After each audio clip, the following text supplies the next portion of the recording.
Bienvenidos, soy Tino Palomino, esto es Entrevistas con Tino.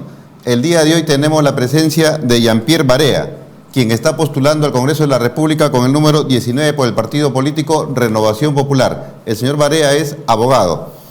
Señores, recientemente la empresa encuestadora CID Perú acaba de publicar unas encuestas presidenciales. Según estas encuestas presidenciales, el señor Rafael López Aliaga estaría en la punta con una intención de voto de 14%, seguido de Johnny Lescano con 13%, y le seguiría el señor Forsyth con 10%. Un empate técnico en el tercer puesto entre la señora Keiko y el señor Hernando de Soto. Y en el quinto puesto, el señor Acuña y la señora Verónica estarían empatando. El sólido fuerte para el señor Rafael López Aliaga sería la ciudad de Lima. Para el señor Johnny Lescano sería la región sur de nuestro país. Forsyth, Keiko de Soto, la ciudad de Lima. Lo que vemos es que prácticamente se va definiendo las preferencias del electorado peruano, prácticamente entre el señor Rafael López Aliaga y el señor Johnny Lescano.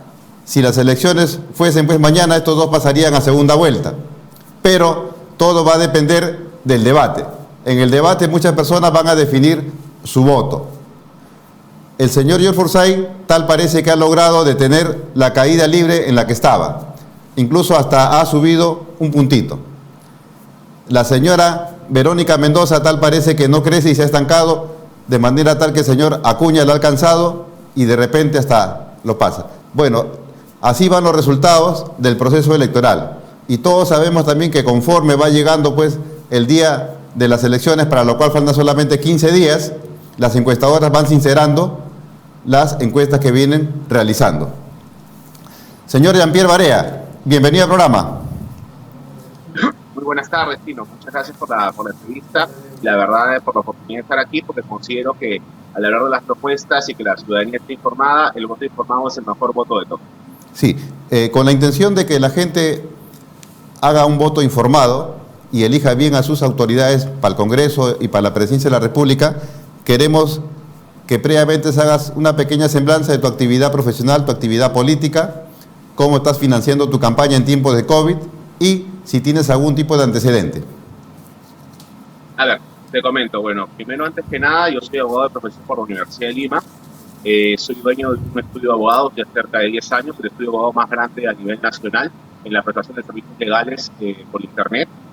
También soy el dueño de Import Soluciones y vengo ayudando a cerca de 80.000 peruanos a reactivarse al sistema financiero y que puedan conseguir la tan anhelada libertad financiera, su casa propia, su vehículo propio, sus herramientas de trabajo, ¿no?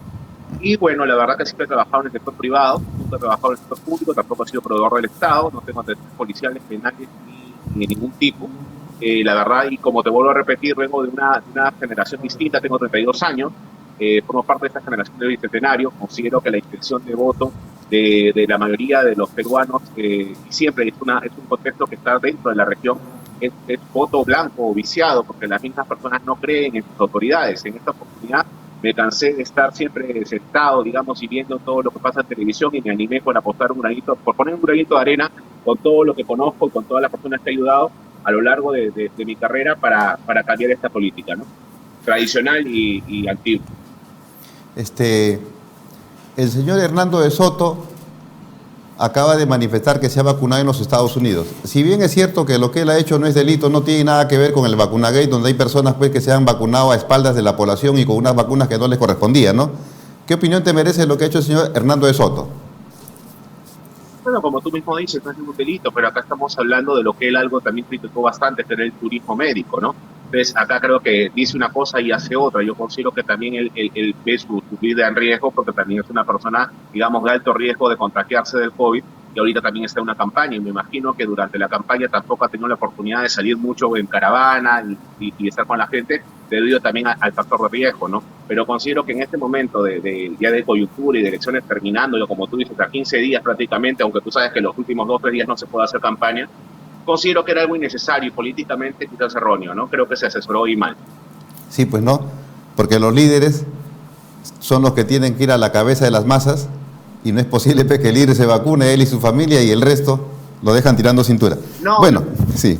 Peor, no, es que esto o sea, está mal asesorado, porque políticamente es una jugada estratégicamente mala y se ve públicamente mal, ¿no? Porque si a lo largo de toda la estrategia y todo el tema político que hemos tenido estos últimos 3, 4 meses no lo ha hecho cuando podía haberlo hecho, y hacerlo justamente cuando está terminando la carrera política y las elecciones generales, considero que fue una estrategia mal jugada. Sí. El presidente de la República, Francisco Sagasti, prácticamente le ha declarado la guerra al sector privado. No quiere que el sector privado traigan las vacunas. Y vemos también que las pocas vacunas que han llegado a nuestro país se están prácticamente realizando la inoculación a paso de tortuga. En un eventual gobierno de ustedes, ¿cómo se resolvería la crisis sanitaria? Porque si no resolvemos este problema, es poco lo que vamos a poder hacer para reactivar nuestra economía. Claro que sí, mira, yo considero que para reactivar el país, no solamente de manera económica, sino en general, hay que hablar de 3 cosas. Primero, asegurar el tema de la salud, el tema de las vacunas, la traída del extranjero para aquí, para Perú. Segundo, el tema económico, reactivar la economía. Y tercero, la educación. Digamos, salud, economía y educación creo que son el factor eje para levantar nuestro país. Con respecto a las vacunas, mira, yo considero que, si bien es cierto, él no quiere que el sector privado ingrese, pero seamos sinceros, él mismo permitió que el sector privado lo ayudaran a traer las vacunas. O sea, no es solamente eso. O sea, él mismo se apoyó en el sector privado para traer las vacunas, pero no se quiere apoyar para la distribución. Yo entiendo que hay antecedentes, por ejemplo, hasta aquí en la región, digamos Brasil, que permitieron a los privados traer las vacunas y se volvió todo un mercado negro, y hasta hubo el tema de vacunas que no eran las correctas y todo un tema, ¿no? Porque acá la verdad, yo considero primero que se debió traer solamente un tipo de vacuna, no se debió traer más. Si bien es cierto, la Sinopharm era la más cara y la menos efectiva, no sabemos por qué Vizcarra firmó ese contrato, y hasta ahora no sabemos por qué Contraloría y Transparencia intervienen para saber quiénes fueron los actores de este contrato. ¿Vizcarra lo firmó o Sagasti, el contrato? No, al fin, bueno, lo que pasa es que Vizcarra lo comenzó y él lo tenía que continuar, y si él no lo continuaba se iba a demorar toda una negociación previa, y hasta ahorita no teníamos las vacunas, y era una presión mediática increíble, ¿no? Pero imagínate, fue toda una caravana que hizo un circo por traer 50.000 vacunas, cuando ahora somos el país más lento en la región que está haciendo la distribución y la vacunación. Ahora, yo te digo, esas vacunas de Sinopharm tienen que estar menos ciertos grados, menos 6, 7, 8 grados centígrados, ¿no? Y cuando la sacan del paciente, el tema es que pierde la efectividad y la tienen que utilizar lo antes posible. Imagínate, si acá en Lima tenemos ese problema, imagínate en provincia el tema de infraestructura que se debería tener. Y acá los privados tendrían que entrar, porque hay clínicas privadas que sí tienen infraestructura para poder hacer esto, ¿no? Ya, pero ustedes en un eventual gobierno, ¿cómo enfrentarían esta pandemia del coronavirus? ¿Cuáles serían sus ejes? Primero, una de las propuestas es la apertura y reapertura de las costas COVID. Pues primero, en el análisis, descarte y salió positivo que el Estado dé la asistencia totalmente gratuita. Segundo, el oxígeno totalmente subsidiado por el Estado. Estamos viendo empresas que están concertando precios. Tú sabes que mira, sin ser un economista como Hernando de Soto, te digo, cuando la cantidad demandada es tan grande de oxígeno como lo estamos viendo ahorita, obviamente que el balón debería bajar, pero sin embargo vemos que está subiendo, y hay empresas que guardan estos balones porque no lo quieren rebajar y están jugando para la vida de millones de peruanos. O sea, que el Estado tiene que intervenir y el Estado tiene que regular de todas maneras esto hasta que dure el estado de emergencia. Considero yo que ahí debería haber todo un subsidio, ¿no? Después, con respecto a las vacunas, obviamente el privado tiene que ingresar por un tema de infraestructura, por un tema de eficacia y por un tema de rapidez, sobre todo para que se cumpla el tema del 50%, el 50% de los peruanos estén vacunados y ya comencemos a bajar la curva, ¿no? Ya, pero también es cierto que esta pandemia ha desnudado nuestro sistema sanitario. Tenemos un sistema sanitario precario. Carecemos, pues, de plantas de oxígeno en los hospitales, ¿no?, de manera adecuada. También carecemos de camas UCI. Al respecto, ¿qué es lo que va a hacer Fuerza Popular? Renovación Popular. Disculpe, Renovación Popular. Ese es Keito, no me excuses con Keito. Bueno, ya te comento, mira, el tema, como te vuelvo a repetir, el tema del oxígeno, te comento así brevemente. Hay 2 empresas, una americana y una alemana, que son las únicas empresas, digamos, top acá en el Perú. No voy a decir los nombres, pero son las empresas que han tenido, que una tiene el 20% y otra el 80% para los hospitales públicos y las clínicas privadas que distribuyen el oxígeno a nivel nacional. Estas empresas han sido denunciadas a lo largo de los años en el COVID por concertación de precios. Y estas empresas sí tienen el oxígeno. El Estado no tenía por qué haberlo traído de Chile. Otro error del Estado fue subir la pureza del oxígeno, sabiendo que no contábamos digamos, como tú mismo dices, con la infraestructura para crear estos balones, para hacer todo este tema, no contábamos. Y al subir la pureza, obviamente que a los medianos y pequeños... ¿Quién subió la pureza? El ministro actual de Salud, creo, ¿no? El señor Ugarte. El mismo Prado, ¿no? En ese momento creo que fue la ministra de Salud que se vacunó primero, no recuerdo ahorita el nombre. Ugarte fue pues, el ministro actual. Sí. Sí. No, eso viene desde antes, de subir la pureza ya estaba subida, pero ahora creo que está al 99, 97%. Ya con eso, imagínate, el pequeño y mediano productor de oxígeno lo saca afuera y solamente deja a las empresas que están consultando precios y ya 3 veces han sido denunciadas por millones de soles en Indecopi. Y lo pagan porque obviamente la gente necesita y no les interesa la vida de los peruanos, ¿no? ¿Y la OMS cuánto establece de pureza? Bueno, la OMS establece, si no mal recuerdo, un 94, 93%. Imagínate, un país que no es productor de oxígeno y que nunca estuvimos en esta crisis sanitaria, subirle a unos niveles como si estuviéramos en el primer mundo, considero yo que si bien es cierto, por un tema de salud lo pueden otorgar, pero también hay un tema económico atrás, ¿no? Hace poco, te comento, siguiendo un tema un poco anecdótico, ¿no? Se ve como un reportaje sale en televisión, una persona que compró su balón a mitad de precio y cuando le dan el oxígeno, no era oxígeno, sino era helio, y sale con la voz del Pato Donald. Entonces, son cosas que se presentan, y te digo, Tino, la verdad, da mucha pena que se presente en un tipo de pandemia como la que estamos viviendo, que es una crisis no solamente sanitaria, sino política, social, económica y sobre todo moral, ¿no? Sí, con esto de las vacunas, prácticamente se ha hecho un festín y encima hemos traído unas vacunas que no están avaladas por ensayo alguno. El ensayo de nuestro país prácticamente no ha concluido, no hay un informe definitivo, pero sin embargo se han traído estas vacunas, ¿no?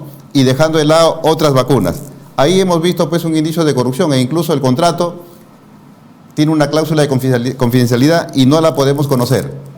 ¿Qué hacemos con la corrupción? Sí, este gobierno dijo que iba a ser transparente, pero nada. Sí, te escucho. Digamos que acá, mira, yo soy un crítico del presidente Sagasti, la verdad, cómo ha manejado la pandemia y todo, pero tampoco le podemos echar la culpa de todo el tema. El tema de las vacunas, si bien ha sido poco efectivo, poco eficiente, no hay delito por ser ineficaz o ineficiente. El delito es no comunicar a la gente, ¿no? Como te volví a repetir, acá donde queda la Contraloría, donde queda transparencia, que tiene que indicar. Y si bien es cierto, como tú dices, no se sabe porque hay una cláusula de confidencialidad, pero si es de Estado, no es el privado, ¿por qué no dicen cuánto cuesta cada vacuna unitariamente, no? Obviamente sacamos más o menos de manera internacional cuánto cuesta cada una, pero no sabemos. Probablemente el Vizcarra la haya pedido a 4 o 5 veces más y no sabemos, ¿no? Ese es un tema que toda la población está en expectativa y yo considero que cuando, después del 11 de abril, y llegue el 28 de julio, que yo considero que va a llegar el señor Rafael López de Aliaga, ahí vamos a saber el día 28, 29, vamos a saber la verdad de todas las cosas, vamos a saber quién intervino, y te apuesto que de todas maneras no nos vamos a acordar de Vizcarra, no vamos a saber dónde está, va a estar totalmente desaparecido, y la verdad que es una pena, ¿no? Porque un presidente que llega a tal envergadura, teniendo ese cargo de presidente de la República, que no es cualquier cosa, llegar a un punto de corrupción, que hemos visto que no solamente el tema de los códigos blancos, el tema de la reunión de los fiscales, sino la misma vacuna y cómo engaña a la población, creo que es algo bastante vergonzoso y por eso es algo que somos uno de los países más corruptos, no solamente de la región, sino del mundo. Y considero yo que ahorita con el tema de las vacunas, cuando el que llegue el 28, que yo considero que va a llegar el presidente, el tema que nos vamos a saber y vamos a ver las cosas claras de cómo pasaron las cosas. Hay personas que por menos cosas les han dado prisión preventiva. Sin embargo, el señor Martín Vizcarra tal parece que goza de impunidad. ¿A qué se debe? Bueno, ya vemos, evidentemente, ha manejado un Estado a dedo, ha manejado un Estado por influencias, por un Estado por corrupción. Ya teníamos un poder judicial corrupto, fujiafrista. Considero yo que él simplemente cuando asumió el cargo se pegó a toda esta gente, sino que ya antes, porque veíamos que cuando era gobernador también tenía sus temas de coimas y todo con empresas constructoras y demás, ¿no? Entonces yo creo que esto viene de mucho antes. Recordemos que él no fue elegido presidente y él no tuvo unas elecciones generales como las que estamos viviendo ahora, que también son anómalas, sino él simplemente al momento que PPK abdica porque lo iban a vacar en la segunda vacancia, él simplemente da un paso al costado y entra Vizcarra, pero él no fue elegido por un mandato popular. Ahora, hay mucha gente que está a favor de él, y la verdad que a mí me indigna bastante, porque si bien es cierto, se podía ver una cosa que el hombre salía, hablaba y todos los días comentaba los temas, pero eso no quiere decir con una mano mostraba que no era así y con la otra mano venían los bolsillos todos los peruanos y las hojas del Estado y se metía eso. ¿Cómo va a ser posible que entró con cierta cantidad de dinero y eso se declara el Jurado Nacional de Elecciones y sale con más de 1 millón de soles? Eso, o sea, y el sueldo no correspondía para tener esa cantidad, no podía ejercer otra función. Dijiste tú que el Poder Judicial es fujiaprista. ¿Y cómo explicas tú que la señora Keiko tuvo 3 veces detenida y al señor Alan García lo trajeron de España, pero bajo una celada, ¿no? Porque el objetivo era pues meterlo preso, no solamente que declare. Claro que sí, no, yo te hablo de un tema ya pasado, porque en el gobierno de Vizcarra él tuvo que hacer bastantes consensos para poder gobernar, ya que él primero no tuvo prácticamente partido. Tú sabes que él gobernó desde el Ejecutivo y no tenía partido en el Congreso porque la gente no estaba con él, porque la gente había estado con PPK y aparte había una disyuntiva dentro del mismo partido de él, ¿no? Entonces, acá él simplemente tuvo que hacer consensos y uno de los consensos también yo considero que fue negociar con el tema de los cuellos blancos, que ya más adelante lo vamos a ver, y aparte el tema de meter a Keiko, que era la oposición en ese momento presa, ¿no? Porque como tú dijiste, muchas personas hasta por menos cosas le han dado prisión preventiva y le han quitado el pasaporte, pero también hemos visto que cuando le han dado prisión preventiva, sin ir muy lejos, después que se fue a España, pudo viajar con pasaporte emitido, ni siquiera falsificado, con otro nombre de acá, y ya veíamos todo un tema y una armada de corrupción tremenda, como que pudo ir tranquilamente en un avión de acá teniendo mandato de detención, ¿no? Y que hasta ahora sigue por allá. Entonces, es un tema bastante complicado, bastante complejo cómo se maneja, pero acá el tema de justicia se tiene que reestructurar. Acá, primero, salud, educación y justicia, y también partir del tema de economía, ¿no? Vemos yo considero que la economía ahorita está diezmada, por eso una de mis propuestas principales es el congelamiento general de las deudas bancarias en tiempos de COVID, ¿no? Acá lo que yo propongo es que no se paguen, simplemente que no se paguen, se suspendan los pagos de tarjetas de crédito, préstamos personales, préstamos hipotecarios, préstamos vehiculares. Y de ahí tocamos, ese tema lo vamos a tocar. Ese tema lo vamos a tocar porque es interesante. Si queremos luchar contra la corrupción, tenemos que tener pues un sistema de justicia autónomo, independiente. Sin embargo, no lo tenemos. ¿Qué tenemos que hacer para tener esas instituciones independientes y autónomas? Y pues no estén mirando quién es el que está procesado. Ah, fulano tal, no, a él no lo toques. ¿Quién está procesado? Fulano, a él sí, a él sí. ¿Qué tenemos que hacer? Hay que partir primero de la elección de la institución que interpreta que tiene que la función más importante es que la interpretación de la Constitución. ¿Cómo puede ser posible que el Tribunal Constitucional sea elegido por el mismo Congreso de la República? O sea, ya si el Congreso está diezmado políticamente y está metido en una cosa, ¿cómo va a ser posible que ellos mismos elijan al máximo intérprete de la Constitución? De ahí partiendo, digamos, de la cúpula y de acá del tema de justicia en general, estamos mal. Eso se tiene que regular. Al respecto, ¿tienes algún proyecto para cambiar eso? Por supuesto, hacer una reforma constitucional. Eso tiene que ser por elección popular. De todas maneras, así como hay para el Parlamento andino, para el Congreso, para la Presidencia de la República, ese es un puesto fundamental. Y de ahí comienza toda la maneja, porque esa es la cúspide de la pirámide. Entonces hay que tener bastante ojo y cuidado con el momento de elegir, y no puede ser que políticamente se elijan esos cargos tan importantes, que eso fue también la salida de Vizcarra, ¿no? Porque después, muy posteriormente, ellos se lavaron las manos, dijeron, bueno, igual no procede, no podemos hacer que sea retroactivo, si también fuera. Entonces, es todo un tema, ¿no? Una madeja que tenemos de todas maneras que hacer, y eso se puede hacer a través de una reforma constitucional y no se necesita un cambio de constitución. Y el Poder Judicial y el Ministerio Público tienen sus organismos de control, pero esos organismos de control los manejan los mismos magistrados. O sea, ellos mismos son juez y parte. ¿Eso necesitaría también ser reformado? Por supuesto que sí. Mira, no solamente yendo a corrupción de nivel de funcionarios, sino un tema de seguridad ciudadana. Y también no solamente eso, también cambiar el chip a la población. Acá lo que estamos viendo es un tema de inseguridad ciudadana.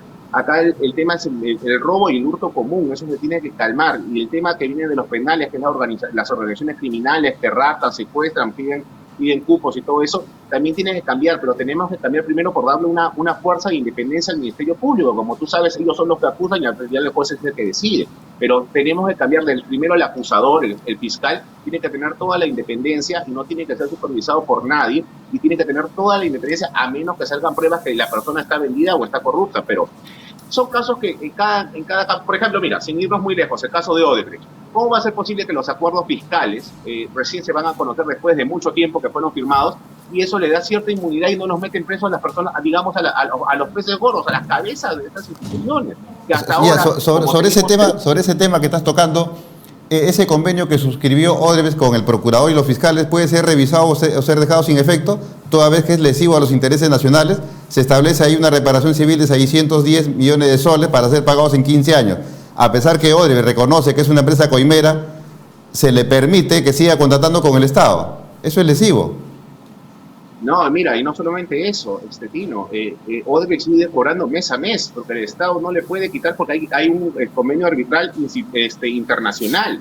Entonces acá el Estado no tiene la autonomía para ingresar, porque si bien es cierto, ya entró un arbitraje internacional, con el acuerdo fiscal llegaron a una cifra, pero esa reparación civil es algo íntimo, digamos que es un sencillo para ellos, porque ellos siguen ganando y siguen ejecutando las obras, si bien es cierto no están ganando nuevas, porque están con todo el tema con el Estado, pero ellos siguen ganando, por eso el ingeniero Rafael ha propuesto el tema de una medida cautelar de medida administrativa para incautar todos los bienes, y él llega el 28, el mismo 28 los expulsa todo Odebrecht y incauta todos sus bienes, porque el eje de corrupción ha comenzado por esta consultora brasileña. Y también, mira, ¿dónde está Barata? Barata no está preso. Y hasta ahora no dice las cosas como son. Hay mucha gente que está metida en ese tema, pero digamos, entre bajos, medianos y altos funcionarios, solamente los de abajo están presos. Los medianos y los altos están en la gran vida y siguen ganando a través de Odebrecht y de las empresas con las cuales han convenido, ¿no? Así como tenemos corrupción, y esta corrupción prácticamente está impune en nuestro país porque tenemos un sistema de justicia que está controlado, también tenemos otro gran problema, y es una lacra, el problema de la inseguridad ciudadana. Al respecto, ¿qué es lo que va a hacer o qué propone el partido de usted, Renovación Popular? Mira, acá todos los partidos dicen el incremento de las penas, que sean más drásticas. Cadena perpetua, ¿no? Sí, pero es que también ahí hay temas internacionales, convenios internacionales que no se pueden tocar, y también la Constitución que nos impide quizás eso, ¿no?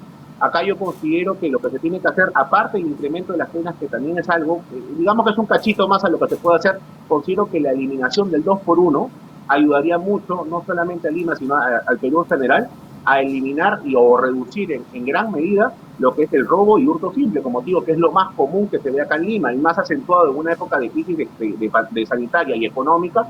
Ahora roban y matan hasta por un celular de 50 a 100 soles, porque eso es un plato de comida para esa persona. Entonces considero yo que eliminando el 2x1, porque las personas juegan con eso, con el 2x1, con el principio de oportunidad, para que no queden antecedentes y pueda salir. Entonces acá hay que eliminar el principio de oportunidad y el 2x1 para que la persona lo piense 1, 2, 3, 4, 5 veces antes de cometer un delito y jugar con las penas. Porque realmente nadie sale del penal realmente reformado. Las personas salen peor y vienen a hacer otras cosas peores porque saben que la pena va a ser más grave. ¿Y entonces qué hacemos? Si el penal que tenía supuestamente esa función no logra y el delincuente sale más delincuente de lo que entró. Mira, es que todo parte también de un tema del Estado más que de represión, de prevención. Acá se trata de un rol del Estado que tiene que prevenir antes la situación. ¿Y cómo se previene? Todo parte de la educación. Si una persona llega a una educación, pero también para llegar a entender, digamos, que el Perú somos uno de los países de la región con la peor educación, y es también por un tema de alimentación, ¿no? Las personas no tienen el dinero para alimentar bien a sus hijos, no reciben una buena educación, y todo cae en un efecto dominó. Acá el tema, por ejemplo, que me estás diciendo, el tema penitenciario, ¿qué haría yo? Traer la tecnología que manejan en Colombia, manejan en México, manejan en Brasil, para en el cual se ponen unos aparatos en los cuales en 2 kilómetros no funciona ningún celular, y así las personas puedan meter celular, lo único que funciona son las líneas fijas. Entonces, y todas son grabadas, entonces las personas no pueden comunicarse con el exterior de ninguna manera, y así logren meter un artefacto, digamos, tecnológico, un teléfono satelital, no sé, no puedan comunicarse, porque la verdad es que del penal salen todas las organizaciones criminales las que mandan los secuestros, las extorsiones y que le piden cupos de construcción. Esa es la verdad. Entonces, acá tenemos que también decir, pero tenemos que también reprimir y prevenir. Sí, en lo que es prevención me parece interesante lo que has manifestado. Pienso que la educación debería servir, pues, para sembrar valores, principios, éticas en las personas, porque eso se ha venido a menos, ¿no? Habían antes cursos formativos, incluso también había instrucción premilitar en los colegios, y incluso también había servicio militar obligatorio, y todo eso se vino abajo. Prácticamente hemos descuidado la parte preventiva. Claro que sí, acá, como te lo vuelvo a repetir, más que represión es parte de prevención, y ahí vamos a crecer como sociedad. Al momento que podamos reestructurar, como te vuelvo a repetir, salud, economía y educación, ese es el eje para crear una sociedad más culta, una sociedad más que conozca más las cosas, y cambiar ese chip que tienen las personas, que no hay necesidad de ser pobre para ser culto. Acá las personas hay mucho potencial, Y una de las cosas también es cómo hay personas que tienen tanto potencial en nuevas tecnologías que acá no se dan o que recién están surgiendo y se tienen que ir al extranjero, ¿no? Es muy triste que tanto potencial y capacidad humana se vaya y recursos humanos se vaya del país porque no tienen las oportunidades, porque realmente el Estado no las brinda. No vemos el tema de Beca 18 que está funcionando, que se debería acentuar más para todos esos estudiantes, ¿no? Que si yo te hablo de hace 5, 6, 7 años más o menos, yo también he terminado la universidad y te digo que vengo con ese chip y he visto muchos casos de personas muy, muy inteligentes y muy capaces que lamentablemente se han tenido que ir a otros países para poder lograr su carrera, su educación, ¿no? Su formación. Según entendidos, en el año 2020 aproximadamente hemos perdido 7 millones de empleos. La última estadística que saca el INEI, más o menos ellos dicen que son 2.300.000 los empleos que se han perdido. Pero bueno, cifra más, cifra menos, la cosa es que hemos tenido desempleo. Eso ha ocasionado que en nuestro país muchas personas que venían honrando su deuda mes a mes, ahora no lo puedan hacer y están ahorcados. Al respecto, el señor Acuña ha planteado que todas estas deudas personales deben ser compradas por el Banco de la Nación y luego estos deudores pagarles al Banco de la Nación con un periodo de gracia y a unos intereses bajos. Pero tú tienes otra propuesta. A ver, explícanos y qué opinas respecto de lo de Acuña. Ayer tuve la oportunidad de debatir con el número 6, el señor Carlos Vela, del partido del señor Acuña, y la verdad sí, una propuesta que yo en esa materia lo conozco muy bien, y la verdad que no entiendo de dónde va a sacar 600 soles mensuales para 5 millones de personas durante un año.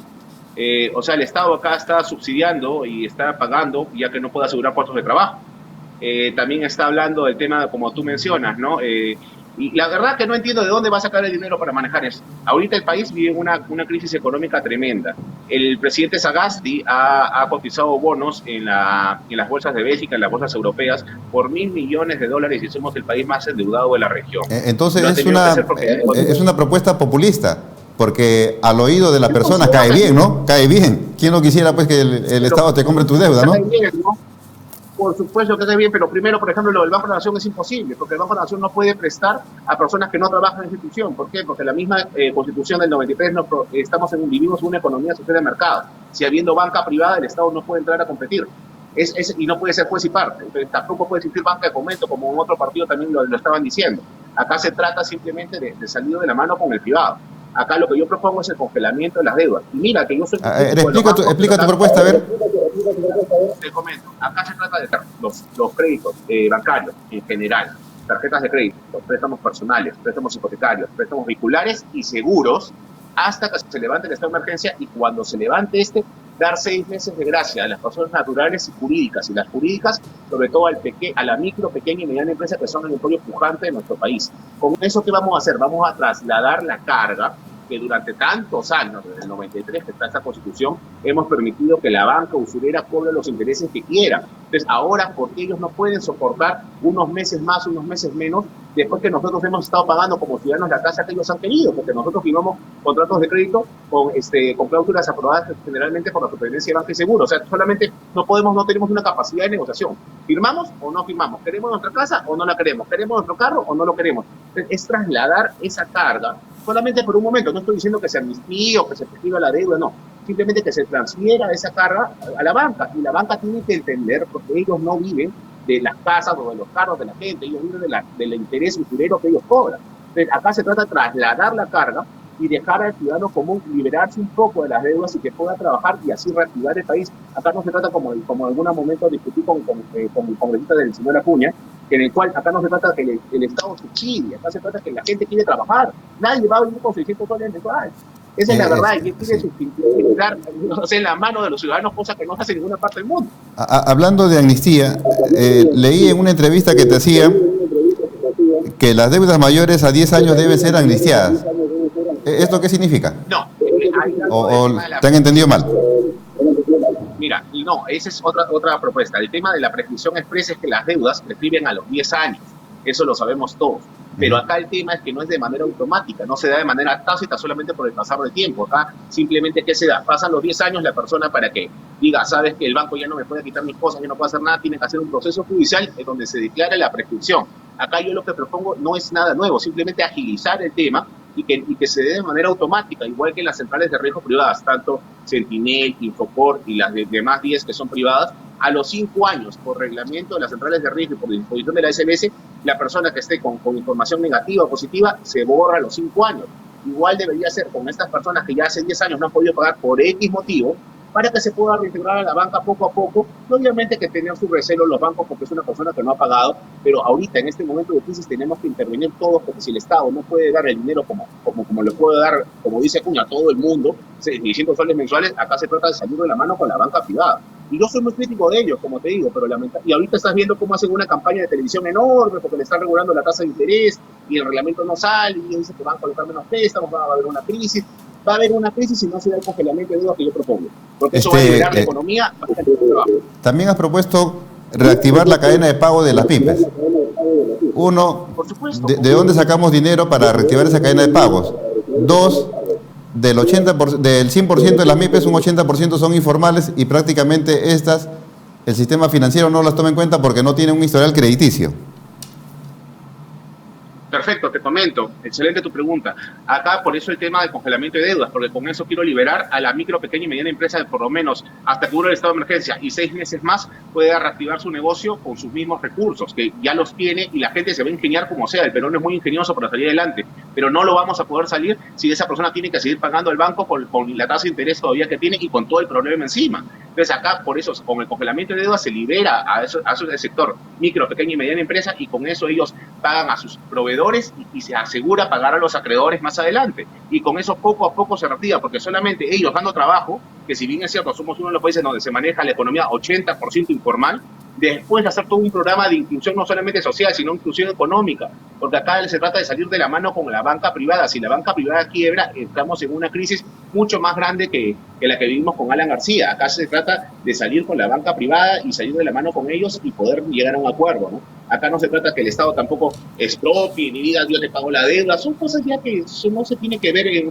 mira, ya estamos en pleno siglo XXI, son cosas que tenemos que entender que por mentalidad que yo pueda tener de derecha, otros de centro, otros de izquierda, hay que ser coherentes, ¿no? Y yo creo que independientemente de la posición ideológica o política, la mejor posición o la mejor propuesta justamente hoy día salió en Expreso, tuve la oportunidad de salir en Expreso, en el diario, y dijeron que era una de las mejores propuestas en materia económica entre todos los candidatos que estamos lanzando, ¿no? Sí, pero lamentablemente pues muchas veces el elector pierde por el oído.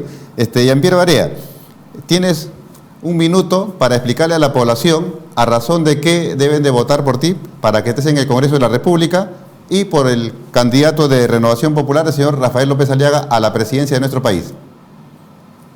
Claro que sí. Bueno, primero quiero decirle que yo siempre he venido del sector privado, tengo un chip distinto a la gente que ya ha trabajado en el Estado y ha manejado más de 18 años el Estado y he estado como congresista ahí, que ya vemos algunos candidatos presidenciales. La verdad vengo con muchas ganas de trabajar. Desde mi formación jurídica económica tengo bastante experiencia en poder reactivar la economía en nuestro país. Y no solamente eso, también tengo nociones de otros temas, de otros rubros, que quizás no los he estudiado, pero por afinidad también soy bueno. Y la verdad quiero que cambien. Yo sé que nos va a costar a todos, incluyéndome a mí, el tema del voto en blanco, el voto viciado, porque muchas personas no creemos en nuestros políticos. Yo les digo que si ustedes confían en mí, a partir del 11 de abril yo comienzo a generar, y yo llego a ganar, comienzo a generar con mi equipo de trabajo el proyecto de ley para cuando llegue a ejecutar el 28 sea el primer proyecto y que sea aprobado y que esto vaya al bolsillo de todos los peruanos y se pueda reactivar la economía. Ya vemos un incremento del dólar, ya vemos un incremento en los hidrocarburos, ya vemos una crisis en el transporte, ya vamos a ver el incremento de la canasta básica familiar y tenemos que impedir llegar a esa crisis. Yo no digo que esta sea la solución, pero esto es poner un stop y ver un nuevo horizonte. Y la verdad, espero que voten por mí, confíen por mí, por un Perú unido y sin deudas, voten por el 19 de Renovación Popular y Jean-Pierre Barea. Jean-Pierre Barea, agradecemos tu participación en nuestro programa y te invitamos para una próxima y también invitamos al candidato Rafael para hacerle una entrevista. Señores, hemos tenido la presencia de Jean-Pierre Barea, quien está postulando al Congreso de la República con el número 19 por el partido político Renovación Popular. Con él hemos tratado temas de interés nacional y sobre todo el tema que les interesa bastante a la población, las deudas personales. Tienes unos planteamientos que son prácticamente realistas para poder salir de ese tema. Señores, eso ha sido todo por hoy. Compartan este video, hagan llegar sugerencias, preguntas. Muchas gracias.